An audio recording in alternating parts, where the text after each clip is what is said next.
Barbie Fortesa update. My Chikahan 2025 version. recap. A bit different.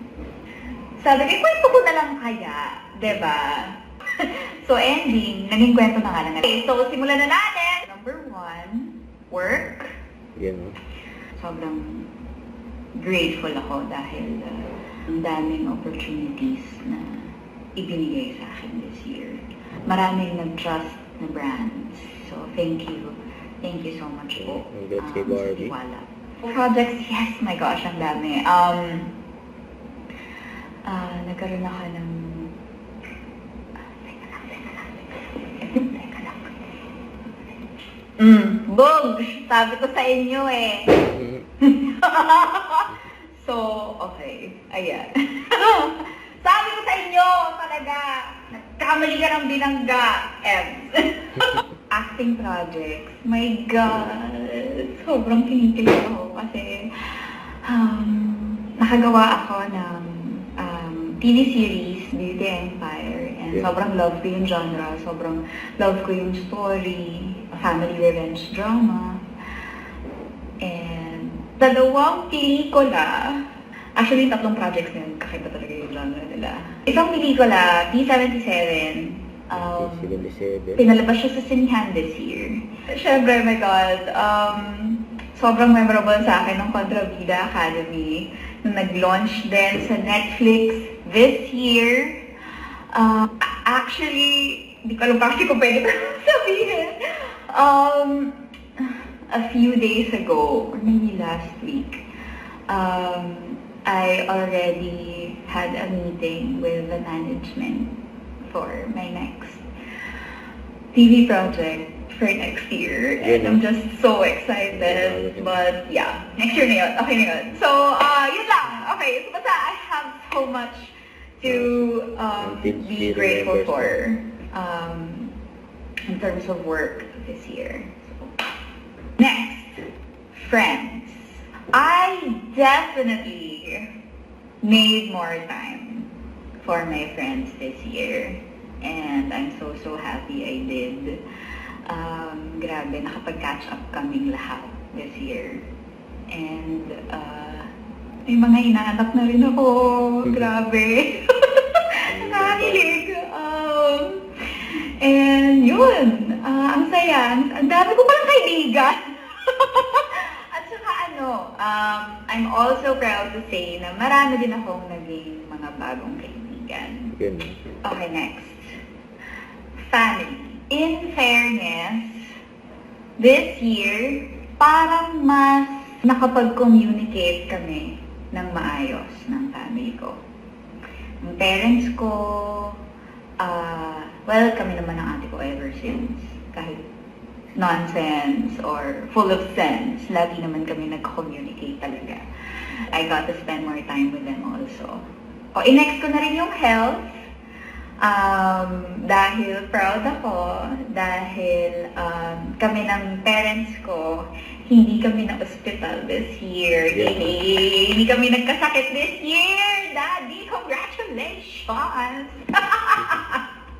It's such a huge achievement, especially for me, kasi sakitin din talaga ako, kaya surprising din na hindi ako nagkasakit this year. So, saya. Next! Pwede mo mag-start yung video ng hindi gumaganon. Okay, next is travel. Dalawang travel ako this year. So, una, yung sa Seoul, Korea. Very first, ko yun, solo trip. Samgyeopsal every day. Woo! Talaga nga naman. Pangalawa, pumunta ako kay ate sa Chicago. Doon ako nag-Halloween. So, yun. I also got to spend time with my sister, si Kuya Ben, si Lucian. Kaya, yun. Next, love.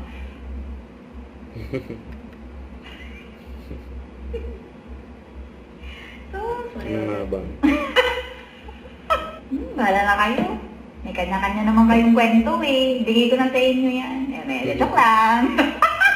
Love, well, I learned so much about it and I definitely learned from it this year. the only person who can and will love me unconditionally is myself. Kaya naman, I've become my own sugar mama. Diba? Ni-spoil ko talaga ng bongga ang sarili ko this year. Parang, sige, tara, Valentine's tayo sa Korea, ganyan. O, punta ka kay Ate Abby, business class, okay, go! Well, syempre, pinaghirapan naman natin ng bongga yan, diba? So, para diba, bigay lahat, bigay hiling. Gusto mo mag-steak, okay, diba? Parang I took myself to all the cafes I wanted to go to. I took myself to all the movies I wanted to see this year. Talagang walang excuses. Kung anong gusto ko, binibigay ko sa sarili ko. Yeah. Personal growth. Talaga nga namang nag-grow talaga tayo this year. My gosh. Halata naman, diba? Hello. Yeah. 10 pounds. Grabe, sobrang active ko this year. My God. Cannot believe I'm saying that. I tried Pilates, pag may budget. Mahal kasi. Tennis. Try ako mag-tennis. Nag-swim training na rin ako ngayon. Oh, talaga nga naman.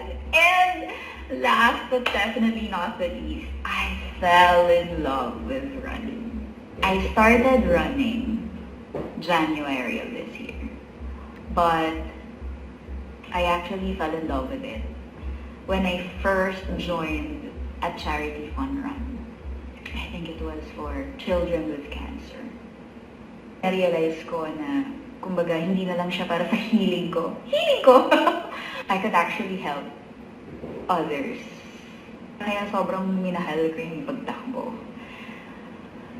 Kaya naman, ang dami ko talagang sinalihan. Like, dumadayo talaga ako para lang mag-charity fun run, ganong level. Ang dami medal Because mo I sa actually fell in love with it. There was a point na medyo na-frustrate ako sa sarili ko. Because I stopped running regularly for a time. That was when I was too busy with work. Nung unti-unting bumabalik na ako sa pagtakbo, humina ako ulit. Like, sobrang na-insecure ako sa heart rate ko, sa pace ko, ganyan. But then, na-realize ko din, nagsimula akong tumakbo kasi I wanted to be present. Pag tumatakbo, feeling ko talaga parang, like, ako lang mag-isa, ganyan. Ang iniintindi ko lang yung pace ko, heart rate ko, yung distance na gusto kong ma-achieve. And so, ang saya. I-remind ko yung sarili ko na huwag kang ma-pressure.